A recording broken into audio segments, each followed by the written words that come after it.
করবো বলো তো? বারণ করলে শোনে না তো আমার কথা। যেটা করা বারণ সেটাই জোর করে আরো বেশি করে করে। হ্যাঁ, আর ওই তেল টেল খেয়ে কি কাণ্ড করে বসে কে জানে বাবু। এরপর থেকে না মেজ ঠাকুরপোকে মোটে বেরোতে দেবো না, বলে দিলুম। যে নিজের ভালো বোঝে না তাকে কি করা যায়। ওই ইমনই ওর ওষুধ, ইমনের কাছেও জব্দ। মা দেখো, ইমন কিন্তু রাগঝাল করে চেঁচামেচি করে তখনকার মতো ব্যাপারটাকে হ্যান্ডেল করে নেয়, বুঝিয়ে দেয়। অথচ দেখো মেজমামা কিন্তু বোঝালে বোঝে। দাঁড়াও, আজকে বাড়ি আসো, আমি নিজে বুঝিয়ে বলবো। আমি ভালো করে বোঝালে নিশ্চয়ই বুঝবে। এই তেলে ভাজা চপ এই সমস্ত খাওয়া দাওয়া আমি ছাড়াবই। দেখো দেখো তো রূপকথা পারো কিনা। আমি বলে তো কথা কানেই তোলেন না। বলছি যে রনক কি এখনো বাড়ি ফেরেনি, নাকি চাবি ছিল না বলে ঘরে তালা বন্ধ দেখে এদিক ওদিক কোথাও চলে গেছে? মেজমামি, যদি তাই হয় না তাহলে আজ বাড়ির সবার কপালে যে কি নাচছে আমি শুধু সেটাই ভাবছি। রাগ করবে নাই বা কেন? দুজনে মিলে এরকম তালা দিয়ে একসঙ্গে বাড়ি থেকে চলে যায়? আচ্ছা, একজন যেতে আরেকজন থাকতে তাহলেই তো হয়ে যেত। দেখো রণ বাড়িতে এসে ঘুরে গেছে কিনা তালা বন্ধ থেকে।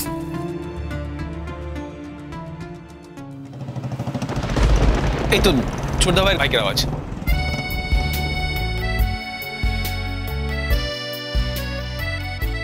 এটা মানে এক্ষুনি আসছে নাকি আগেও ঘুরে গেছে দেখ, তারপর ডিপেন্ড করছে আজকে বাড়ির পরিবেশ কেমন থাকবে না থাকবে।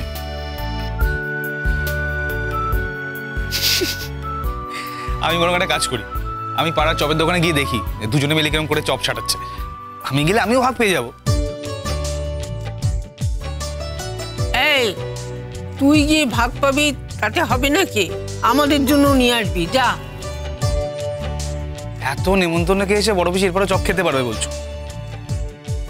তুই যদি পারিস তাহলে আমরা পারবো না কেন? পয়েন্ট, একদম ঠিক কথা। টুকলু যাও তুমি বরং একটু চপ নিয়ে এসো, আর আজকে চপটা আমি খাবো। দাঁড়াও টাকা দিই। না বৌদি ভাই, ওইটুকু সামান্য চপ কেনার টাকা আমার কাছে আছে। আর যদি মেজুটু ওখানে থাকেই তাহলে তো অসুবিধাই নেই, মেজুটু ঘাড় ভেঙেই চপ খাবো। ওই তো ছোট দাও। কিরে হ্যাঁ, তুই আগে একবার এসেছিলি, নেই এলি মানে? ও না, তাহলে চিন্তার কিছু নেই, পরিবেশ ভালোই থাকবে। মানে কি বলছো বুঝতে পারছি না। আরে না না, কিছু না। আচ্ছা তুই বললি না যাবি সন্ধ্যের দিকে রূপকথাদের বাড়িতে, কি হলো? কই গেলি না তো? তোমরা সবাই ফিরে এসছো, আমি আর শুধু শুধু একা একা কি করে যাব? ভাবলাম পরে একবার ইমনকে নিয়ে গিয়ে দেখা করে আসবো। আচ্ছা আচ্ছা। তুমি কি যেন বলছিলে আগে একবার এসেছিলাম কি না? আরে না না, সেরকম কিছু না। মানে কি হয়েছে, আমরা এসে দেখলাম বাড়িটা বাইরে থেকে তালা বন্ধ। আমাদের কাছে ডুপ্লিকেট চাবি ছিল, তাই ঢুকতে পারলাম।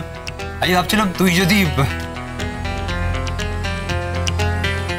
আচ্ছা ইমন কোথায় দেখতে পাচ্ছি না, আর বাবা কোথায়? আজ তো ইমনের তাড়াতাড়ি ফেরার কথা, বাবা বাড়িতে আছে বলে। আরে হয়তো মেজবাবুর শরীরটা বিকেলের থেকে ভালো ছিল, তাই একটু হাঁটতে বেরিয়েছে। ইমনের সঙ্গে গেছে, আর কে জানে, দেখ হয়তো চপের দোকানে গিয়ে দুজনে মিলে চুপচুপ করে গরম গরম চপ তেল ভেজে খাচ্ছে। হ্যাঁ, কিন্তু আমি তো চপের দোকানে পাশ দিয়ে এলাম, কাউকে তো দেখলাম না। বাবা মাঝে মধ্যে ওখানে যায় চপ খেতে আমি জানি, কিন্তু আজ তো দেখলাম দোকান ফাঁকা, কেউ নেই তো। তাহলে দেখ ওই মিষ্টির দোকানে গেছে। ওই যে ভোলার মিষ্টির দোকান না, ওখানে গেছে। ওই দোকানের গজার উপর যা লোভ তোর বাবার। তা হতে পারে, মিষ্টির দোকানটা তো আর আসার পথে রাস্তার উপরে পড়ে না, তাই হয়তো দেখতে পাইনি। আরে বাবা ঠিক আছে, এত চিন্তা করার কিছু হয়নি, আমি যাচ্ছি গিয়ে দেখে আসছি। একে তো আমাদের সবাইকে ছাড়া চপ খাচ্ছে বা মিষ্টি খাচ্ছে, তুমি দেখো আমি মেজরিটির ঘাড় ভেঙে আমি সবার জন্য বাড়ির মিষ্টি নিয়ে আসবো। দেখো তুমি দেখ পালিশ কেনা ভীষণ কিপটে তো, ওই ওর এক দোষ, এ দোষ আর গেল না। ছুঁচ বলে ঝাঁঝরকে। তুই কি, তোর কাছ থেকে একটা পয়সা বার করা যায়? কতদিন বললাম সাবু আমাদের রসমালাই খাওয়া, নিজে রসমালাই খেয়ে এসে কি প্রশংসা কি প্রশংসা। যেই আমি বললাম যে বাড়ির সবাইকে রসমালাই খাওয়া, অমনি তারপর থেকে আর দেখা নেই। হ্যালো করি মা করতেন, দেখ দিদি আমার গাঁটে এমন পয়সা নেই যে বাড়ি শুদ্ধ লোককে এখন রসমালাই খাওয়াবো। বলি আমার কিছু হলে কেউ কে আমার দেখবে? কেউ দেখবে না। হ্যাঁ, গাঁটে যেটুকু টাকা আছে তাই দিয়ে আমাকে চলতে হবে।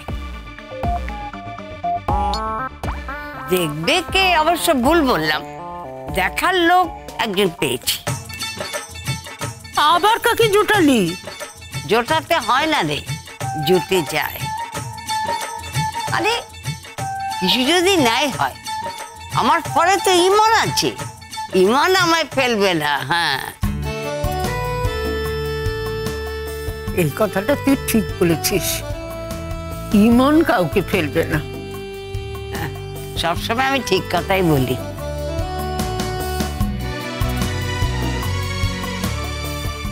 এখনো তো তারা আসছে না কেন সেটাই তো বুঝতে পারছি নি।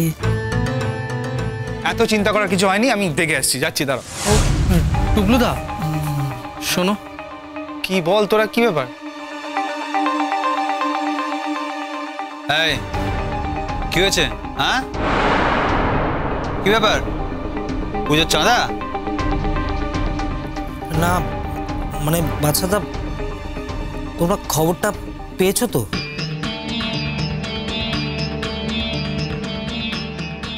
খবর? কিসের খবর? হ্যাঁ খোকন, কি হয়েছে বল দেখিনি, কিসের খবর? বলছি যে ইমনকে আর ওর বাবাকে দেখেছিস তোরা? জেঠুমনির খবর দিতেই তো আমরা এসেছি।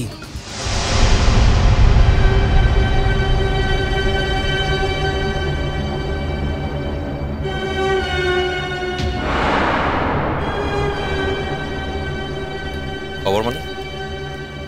বাবা কোথায়? কি হয়েছে বাবার? না, ইমন দি তো আমাদের ডেকে নিয়ে গেছিল জেঠুমনিকে ধরে তোলার জন্য। মানে কোথায় তুলতে আমার জন্যে? এই বল না কি হয়েছে মেজ ঠাকুর পরে? হ্যাঁ খোকন, ওরা তোরা চুপ করে আছিস কেন বল দেখিনি? হ্যাঁ,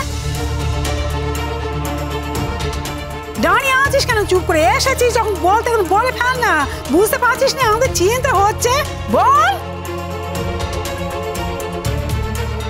জেঠুমনি অজ্ঞান হয়ে গিয়েছিল।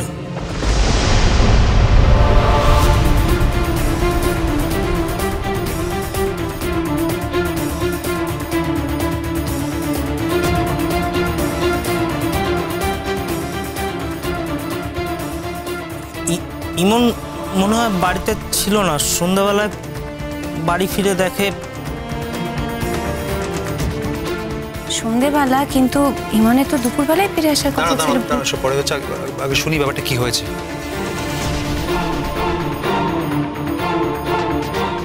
ইমন বাড়িতে এসে দেখে জেঠুমনি অজ্ঞান হয়ে আছে।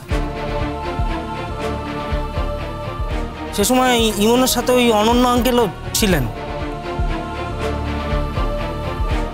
এবং তারপর আমাদের ডাকে, আমরা আসি।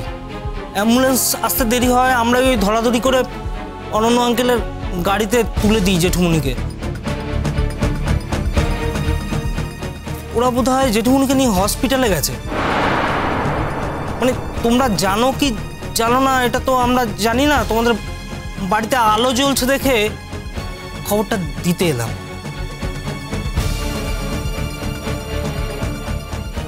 বাবার জ্ঞান ছিল? না জেঠুমনি কিভাবে মাটিতে পড়েছিল দেখলে ভাবাই যায় না। সে কি মাটিতে পড়েছিল?